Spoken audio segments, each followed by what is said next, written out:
So guys, nag-unbox tayo ng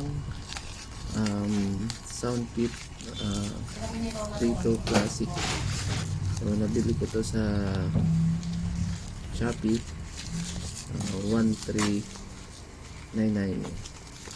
Pero sa Glorieta, sa labas, may digital walker, parang nasa 2,000 yung price nito. So unbox na natin at magkaroon tayo ng initial review after a week na ginagamit natin to.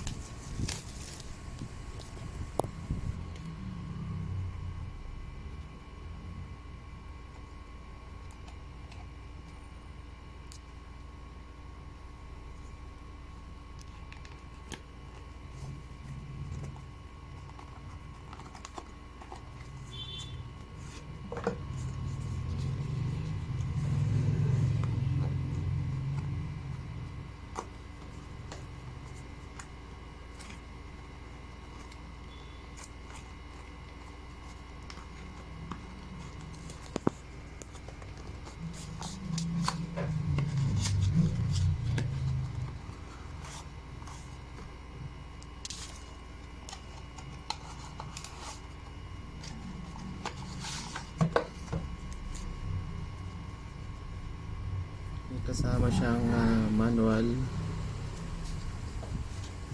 yung cord type C para sa charger, yung mga kasama niya, at yung mismong Soundfit Trito Classic, yung unit mismo. So ayan siya, left and right.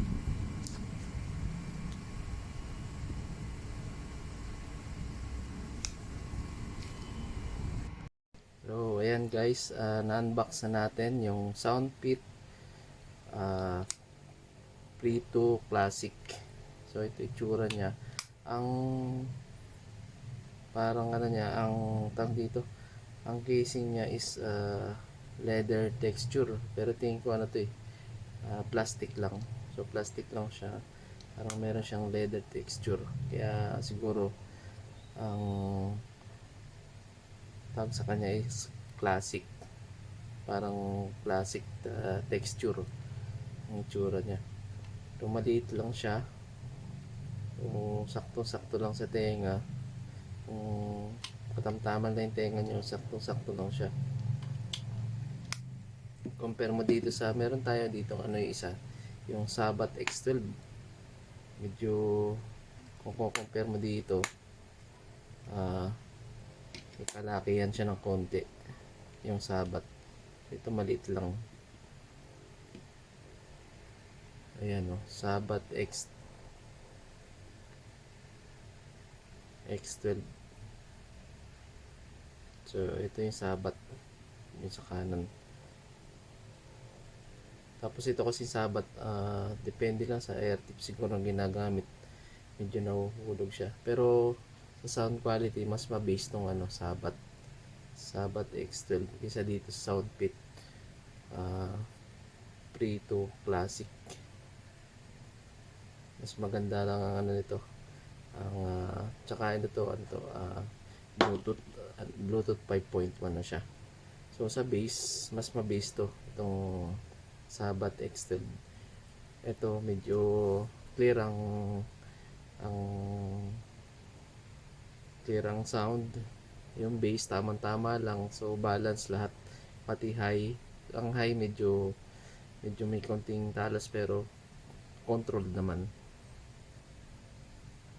para sa akin. Yung bass lang medyo kulang ng konti sa bass, parang balancing lang siya kung tutuusin sa sound quality. Ang charging nga pala nito is type C. So yun lang guys, and